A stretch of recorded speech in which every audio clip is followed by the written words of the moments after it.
इस प्रॉब्लम को टिपिकली जैसे हम दो मेथड से कोई प्रॉब्लम करते हैं, इसको हम दो अप्रोच से करेंगे। पहली करेक्ट अप्रोच है और दूसरी रॉन्ग अप्रोच है। So we have a satellite of mass m, it's orbiting the earth at a low altitude and experiences a retarding force which is f and it's a constant. Find the time rate at which the radius of the orbit changes when speed of the satellite is v. So जब retarding force के कारण उसकी velocity थोड़ी होगी कम, तो थोड़ा सा वो अर्थ की तरफ गिरना शुरू करेगा और उसकी वेलोसिटी फिर से बढ़ जाएगी। ठीक है ना। तो ऐसे स्पाइरल करता हुआ वो सर्कुलर ऑर्बिट्स में स्पाइरल करता हुआ अर्थ पे फॉल कर जाएगा।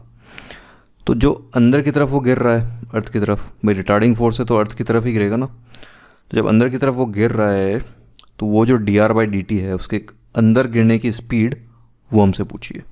Time rate at which radius of the orbit changes, that is dr/dt। So correct approach क्या है हमारी, भाई ये जो रिटार्डिंग फोर्स है ना ये एक एक्सटर्नल फोर्स है। ठीक है। तो एक्सटर्नल फोर्स का जो वर्क डन होता है that changes the energy of the system. तो वहीं से करते हैं। तो dw external is equal to dE of system. अब ये जो वर्क अब देखो फोर्स दिया हुआ है आपको और वेलोसिटी दी हुई है जिसके अपोजिट ये फोर्स लग रहा है। तो इस फोर्स के कारण हम पावर लिख सकते हैं, जो पावर हमारा सिस्टम कंज्यूम कर रहा है। सिस्टम क्या है, सैटेलाइट और अर्थ। तो इसको अगर डिफ्रेंशिएट कर देते हैं, मतलब बाय dt कर देते हैं दोनों तरफ, तो ये आ गया पावर। तो दिस इज पावर एक्सटर्नल जो कि कंज्यूम कर रहा है system, so that's why it is dE system by dt। अब पावर लिख क्यों रहे हैं, क्योंकि f और v को हम रिलेट कर सकते हैं। ठीक है ना। अब ये रिटार्डिंग फोर्स है, पावर क्या होती है f.v। तो यहाँ तो अगर रिटार्डिंग है इसका मतलब f और v अपोजिट डायरेक्शन में, तो दैट बिकम्स -fv। ठीक है।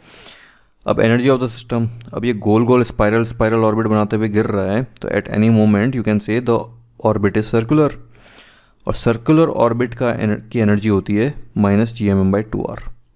तो वो यहाँ डाल दो, तो यहाँ से आ जाएगा fv is equal to gmm/2। अब इसको डिफ्रेंशिएट करोगे तो आएगा -1/r² dr/dt। ठीक है। r is, since it is low altitude तो r को लिख दो रेडियस ऑफ अर्थ। और अब हो गया gm/r² हो गया g, तो ये माइनस आ गया बाहर, सो ये हो गया -mg/2 इंटू dr/dt। और dr/dt हमको पूछा था, so that comes to be -2fv/mg। अब ये नेगेटिव साइन करेक्ट है या नहीं है, देखो भाई ये अर्थ की तरफ गिर रहा है ना जो भी पार्टिकल है, तो dr/dt तो नेगेटिव हो गया। अगर दूर जा रहा होता अर्थ से तो dr/dt पॉजिटिव होता, पास आ रहा है मतलब dr/dt नेगेटिव है, और यहाँ भी नेगेटिव वैल्यू आ गई। So this equation is correct. ये तो थी करेक्ट अप्रोच।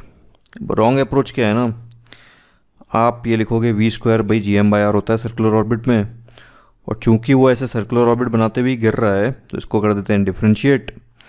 तो ये हो गया 2v/dt is equal to -gm/r² dr/dt। ठीक है।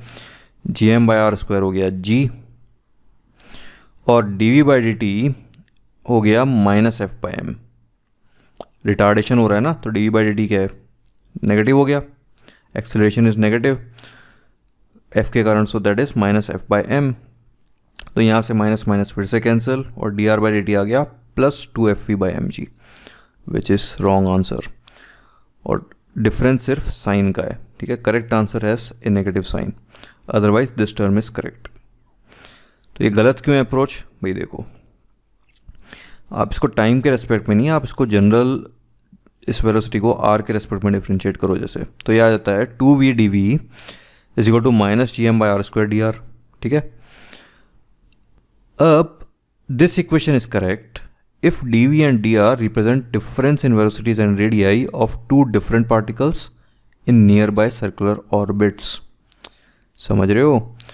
तो ये जो वेलोसिटी और रेडियस का जो वेरिएशन है ना, ये अलग अलग ऑर्बिट के लिए, अलग अलग ऑर्बिट में जो दो अलग अलग पार्टिकल्स हैं उसके लिए। ये एक ही पार्टिकल के लिए नहीं है जो चलता हुआ मतलब दूसरे ऑर्बिट में चला गया। ठीक है। सो दिस डी वी और डी आर, मतलब मैं बोलूँ कि यार एक पार्टिकल 20 मीटर पे और एक 20.1 मीटर पे, तो वहाँ से जो डी आर आएगा ना, तो this D V will give the difference in velocities of those two particles. ठीक है। So D V and D R represent difference in velocities and radii of two different particles. एक ही particle की बात नहीं हो रही है। Then this equation is correct. In other words, this equation is fine for difference in two particles, difference of either velocity or r, but not for change in a single particle. एक particle की velocity और radius के change में ये equation हम नहीं लिख सकते। और आप इसको जब dt से कर दोगे तो ये इक्वेशन भी ऑब्वियसली गलत हो जाएगी। गलत क्या हो जाएगी, मतलब it is meaningless, as time has no significance when we are talking about two different particles in two different orbits. भाई एक पार्टिकल 20.1 मीटर में घूम रहा है, दूसरा पार्टिकल 20 मीटर में घूम रहा है।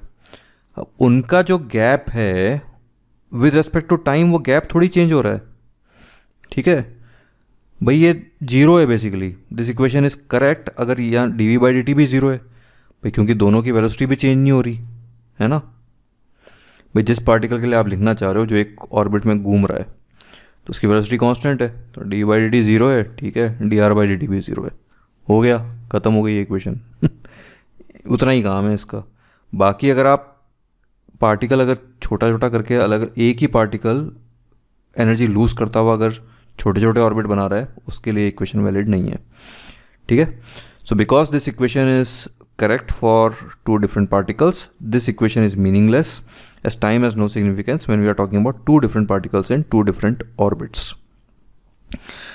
सो आई होप, ये एक्चुअली मैंने रोडो में ना गलती से एक्चुअली ये वाला सॉल्यूशन पहले दे दिया था, फिर अब पाथफाइंडर मैंने किया तो यार रियलाइज़ किया कि ये अप्रोच गलत है, ये ही अप्रोच ठीक है।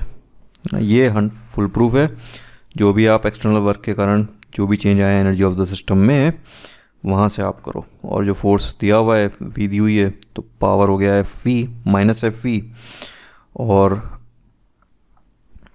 तो मतलब ये work external is taken care of, E of the system लिख दो क्या है, और वहाँ से D R by D T आ जाएगा। सो इस रेट से वो अर्थ की तरफ फॉल कर रहा है। ठीक है।